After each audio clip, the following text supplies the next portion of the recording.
क्या होगा जब विकास की अंधी दौड़ इंसानी जान पर भारी पड़ जाती है? जब तरक्की के तार किसी के जीवन के तार काट दें। जैसलमेर के लखा गांव में बीते 8-9 दिन से एक ऐसी ही दर्दनाक कहानी एक उग्र आंदोलन में बदलने की तैयारी में है। एक ऐसा आंदोलन जो सिर्फ मुआवजे की नहीं, बल्कि न्याय और इंसानियत की कीमत की लड़ाई लड़ रहा है। आज हम उस गहरी चोट, उस आक्रोश और अनिश्चित भविष्य की बात करेंगे, जो राजस्थान के एक छोटे से गांव में एक बड़ा सवाल बनकर खड़ा है। नमस्कार, मैं प्रदीप हूं, आप थिंक 360 देख रहे हैं। कुछ दिन पहले जैसलमेर के फतेहगढ़ इलाके का लखा गांव, वहां का वीरम सिंह अपनी बाइक पर जा रहा था। वीरम सिंह राजपुरोहित, उसे क्या पता था कि गांव की पगडंडी पर बिछे मौत के अदृश्य हाई टेंशन तार उसका इंतजार कर रहे हैं। पलक झपकते ही एक भयानक चीख और वीरम सिंह जमीन पर बेसुध पड़ा था। उन हाई टेंशन तारों की चपेट में आकर वो गंभीर रूप से घायल हो गया। आज भी वो जोधपुर के मथुरादास माथुर अस्पताल में जिंदगी और मौत के बीच झूल रहा है। लेकिन ये हादसा सिर्फ एक दुर्घटना नहीं है, बल्कि एक गहरी लापरवाही और मनमानी का परिणाम है। ग्रामीणों का आरोप है कि एक निजी कंपनी ग्राम ग्राम पंचायत से अनापत्ति प्रमाण यानी एनओसी लिए बिना ही परंपरागत ओरण भूमि पर हाईटेंशन लाइन बिछाने का काम कर रही थी। यह सिर्फ जमीन का उल्लंघन नहीं, बल्कि ग्रामीणों की आस्था का भी अपमान था। और इस दर्दनाक घटना ने पूरे गांव को झकझोर दिया और फिर शुरू होता है एक ऐसा धरना जो आज 9वें दिन भी उसी शोर शोर से जारी है। कंपनी की तरफ से अभी तक कोई भी प्रतिनिधि बात नहीं करने आया है। इससे लोगों का गुस्सा और बढ़ता जा रहा है।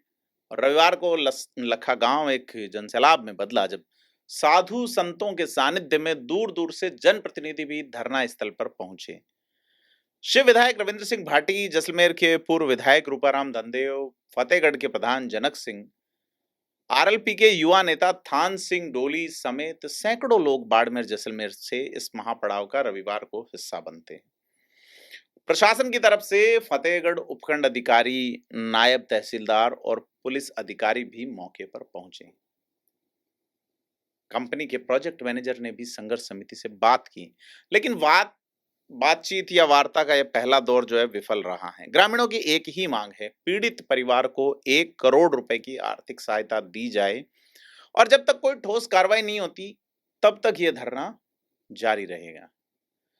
अब मांग वाला सिस्टम है, सरकार इसे अपना विरोध मान रही। आप ये देखिए कि कंपनी का विरोध सरकार का विरोध कैसे हो सकता है। मैं पहले भी कह चुका, भारत को किसी विदेशी राजसत्ता ने गुलाम नहीं बनाया था, एक कंपनी ने ही बनाया था। और कंपनियां ही यहाँ पे जैसलमेर बाड़मेर की बेशकीमती ओरण गोचर की जमीन पर जिस तरह से मलाई चाट रही हैं, वो इस जनता के उद्वेलना का आधार बिंदु है और उसमें नेता भी अपना अपना लुत्फ ले रहे हैं।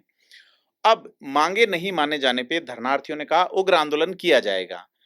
और इस आंदोलन की गंभीरता का अंदाजा इस बात से लगाया जा सकता है कि शिव के विधायक रविंद्र सिंह भाटी ने लखा में ही रात बिताई। संघर्ष समिति ने प्रशासन और निजी कंपनी को 1 दिन का समय दिया है। यह 1 दिन की मोहलत न्याय की आखिरी उम्मीद जैसी है, क्योंकि अगर यह मांगे नहीं मानी गई तो लखा में विरोध और तेज हो जाएगा। वैसे देखा जाए तो एक व्यक्ति साधारण रास्ते जा रहा है और वो तारों की चपेट में आके घायल हो जाता है। बड़ा सवाल है इन कंपनियों के मैकेनिज्म पे, और फिर सरकार इनकी ढाल बनी हुई सी नजर आती है। अगर हम बात करें जैसलमेर के विधायक छोटू सिंह भाटी की, जो तीसरी बार विधायक हैं, वो चिंताजनक बताते हैं इस घटना को। और उनका कहना है कि निजी कंपनी द्वारा जहां काम करवाया जा रहा है वहां संकेतक यानी कि जो गाइडलाइंस या जो बोर्ड होते हैं, इंफॉर्मेटिक बोर्ड, वो लगाए जाने चाहिए। और उन्होंने जांच करवा के पीड़ित को न्याय दिलाने का आश्वासन दिया। ये सरकारी बयान है, बात ये नहीं है। सरकार नाम की व्यवस्था इसलिए नहीं होती कि जांच और न्याय, उसके लिए एक न्याय व्यवस्था नाम की एक अलग से संस्था है। सरकार नाम की व्यवस्था इसलिए होती है, कार्यपालिका नाम की व्यवस्था इसलिए होती है कि समस्या पेश नहीं आए, और आती है तो उस समस्या के जिम्मेदार लोगों के खिलाफ आप क्या कर रहे हैं। क्योंकि लखा की यह लड़ाई सिर्फ वीरम सिंह के लिए नहीं है, बल्कि उस प्रत्येक व्यक्ति के लिए है जिसकी जिंदगी को विकास के नाम पे दांव पर लगाया जाता है। यह एक सामूहिक चेतना की आवाज़ है, जो बता रही है कि इंसानियत की कीमत किसी भी प्रोजेक्ट से ज़्यादा है। और क्या प्रशासन और कंपनी इस एक दिन की मोहलत में कोई समाधान निकालने की हिम्मत कर पाएँगे या ये चिंगारी एक बड़े दावानल में बदलेगी? ये सवाल अभी भी लखा के आसमान में गूंज रहा है और इसका जवाब आने वाला वक़्त ही देगा। ये कहानी आपको और हमें जागरूक रहने का संदेश देती है, सड़क पर सावधानी से चलने का संदेश, और ख़ास करके तब जब कोई बेशकीमती प्रोजेक्ट वाली कंपनियाँ आपके आस-पास चल रही हो और सरकारी सिस्टम उसकी ढाल बन के खड़ा हो। आपको क्या लगता है? कमेंट करके बताएँ, वीडियो को लाइक शेयर करें। धन्यवाद।